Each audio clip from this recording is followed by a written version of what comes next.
So maybe you're thinking that you're lacking something right now, and that you have to get to something right now in order to be free. And that's not the case. Everything about you is free. It's just this false... Sorry. This is going to be a gassy talk because I'm drinking a fizzy drink. This contains fizziness. Every time I drink the gold, I'm going to have a little bit of gas. I apologize. You'd think that I would be embarrassed and not drink the gas you drink. But I'm not embarrassed enough, obviously.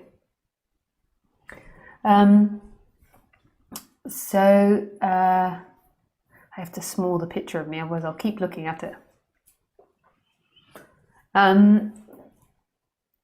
So you think that you have to get something somewhere in order to be free.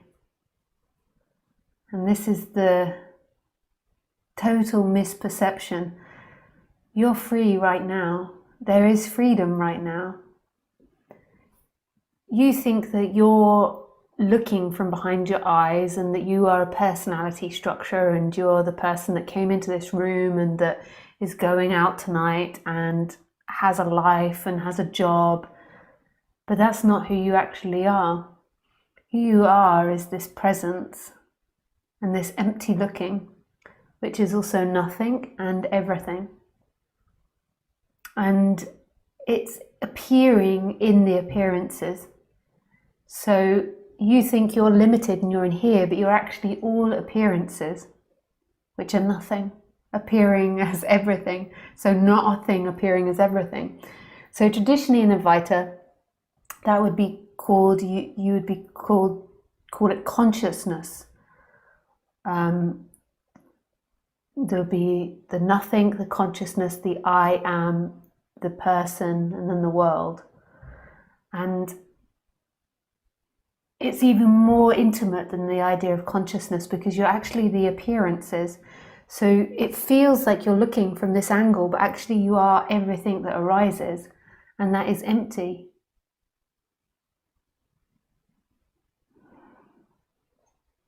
Totally and utterly empty.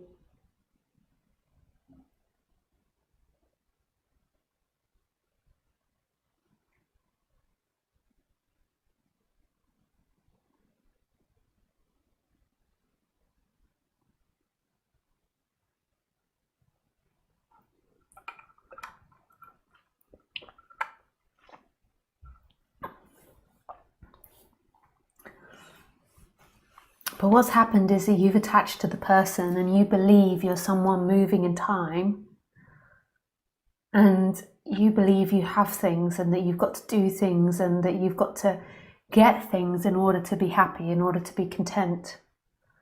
And you look for this freedom that is this freedom that you are in things.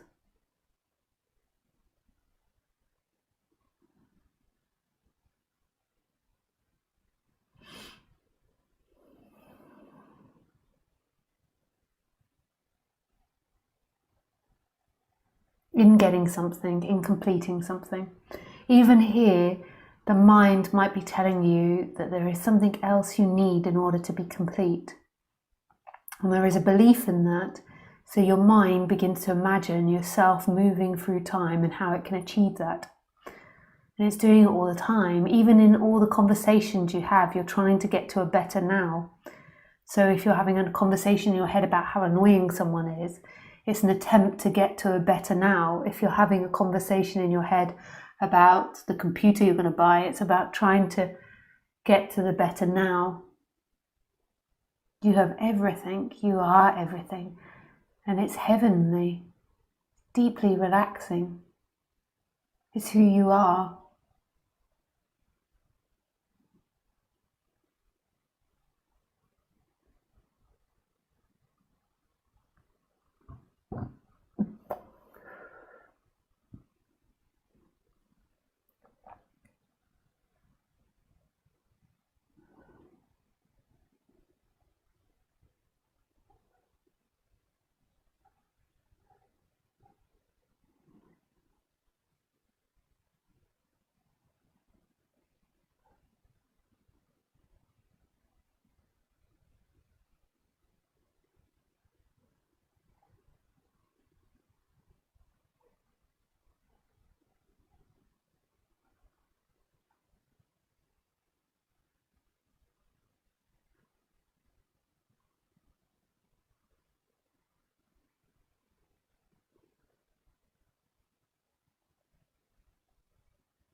So what happens in us is that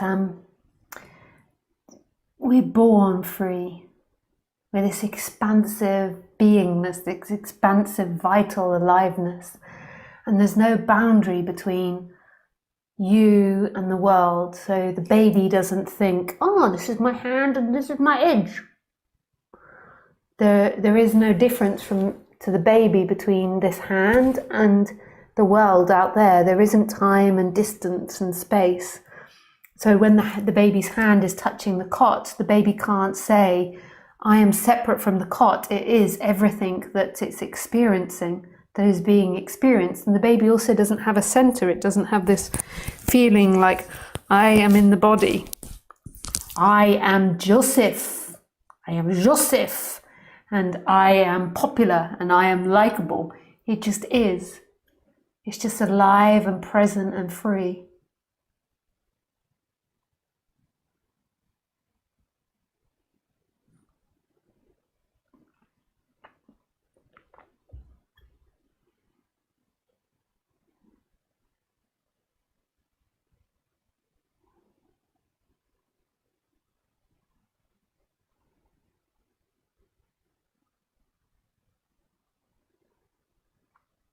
And then at some point, the baby forms a sense that it's the baby inside the body, and suddenly the baby is looking out from a position, but it's not that strong, so it's not really cut off from the love of who it is.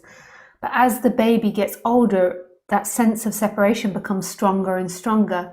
And as the separation becomes stronger, the sense that there is a lack becomes stronger, because the love of who you are begins to get more and more veiled. You spend more time imagining about what you need. You need your teacher to be nice to you. You need your school friends to be nice to you. You need your mother to behave in a certain way, and your mind moans about your teacher, your mother, your work, and it looks for a way to get out of it, and it develops this thinking process of always trying to escape what it's doing. It's bored at school, it's uncomfortable, it doesn't like this, it likes that, it wants to play its toys.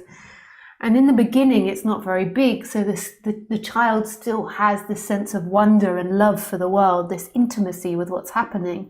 But the seeking energy becomes more, and by the time it's an adult, by the time it's in its 20, it really believes its happiness is getting a good job, or getting a good education, a wife, a husband, having children, doing all these things in the future, or traveling the world, or becoming an artist, or rebelling against the world, or protesting against the world, or living on an island. And it believes that is when it will arrive, it will one day arrive. And then it gets to the 30s and it's like, God, I'm never going to arrive. And by this time it's got so many things to do. It's got kids, husband, life, job, career, so many things it's got to do.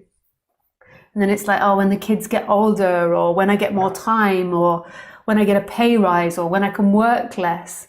And then it keeps going throughout your life. And what it does, and you can see it in humans, is it makes them more and more dead inside. So by the time people in their 30s, 40s, 50s, 60s, they've not got that childlike wonder anymore. Not saying they should be jumping around in joy like a child, but they don't have wonder towards the world.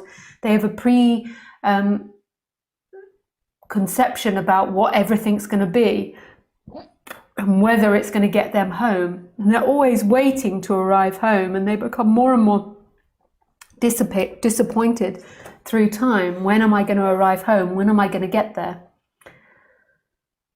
And they're always searching for love. And there's brief moments where they feel this love. When they're falling in love, maybe when they're making love, when they're doing something physical, when they get praised, when they do something really spectacular and get lots of praise, that seeking to be in another moment falls away. So when you're making love and you're really enjoying yourself, you completely forget about where you want to be, or where you've got to be, or all your job and your stresses and your pleasure, and you're just totally present to what's happening. And then there becomes an addiction to that, an attachment to that game. So if it's making love, then there becomes an attachment to making love, or a person becomes attachment to it. And as soon as you attach to it, you begin to enjoy it less, because you stop seeing it fresh for what it is. You see it more as a means to get you home.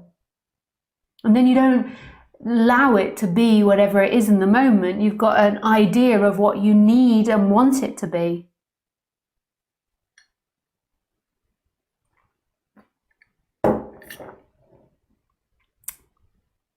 And it could be other things. It could be creating art or doing something you love. So your whole life becomes about doing what you love. And if you can't do what you love, then there's something wrong. And life in other situations isn't good enough, where this is it. Your home is your presence. It's just in these activities, when you're doing them, you don't want to be somewhere else. So there is a settling back into who you are, a collapsing back into who you are. This is freedom. This is freedom, this recognition. But there is a strong impulse in the person to believe they are a separate entity, and then for that separate entity to always be daydreaming about getting to the past, getting to the future, or avoiding the past, or trying to get to the past and trying to avoid the future.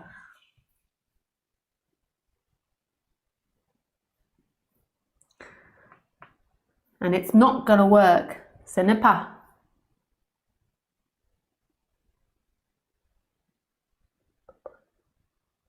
Ce ne peut pas work. I forgot what work is. It's not going to work. You are not going to arrive through seeking. You will just put more seeking and life will become more dead and uncomfortable. So then finally people are like, well, there's something wrong with me because I'm not happy. So then they go to therapy. And then it becomes about trying to psychologically get to be a perfect person and have perfect relationships and perfect dynamics. And then when I do this, I will arrive. And still you don't arrive after 20 years of therapy and going once a week and spending lots of money. It's still like, why don't I arrive? Why can't I arrive? Because you are the problem. The very belief that you've got to arrive is the problem. You are not going to make it. You're never going to make it. For you, it'll be good and bad and right and wrong and up and down and left and right and night and day and happy, sad, angry, joyful. It will be round and round about. You're never going to arrive in life. Life is the answer. And life is right here, and who you are is life. You're not somebody in here looking at life.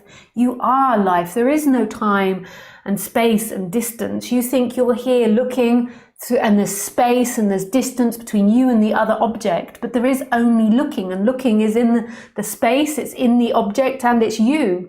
There is no subject object. When you remember yourself, you see there is no subject object, and there is not a thing looking. You are all things and no one thing. And that's love, total and utter love, to see yourself as everything. It's not about behaving a certain way, although your behaviors will improve. You won't be as screwed up as you were, but it's not about that. The seeking habits will begin to collapse and they will change.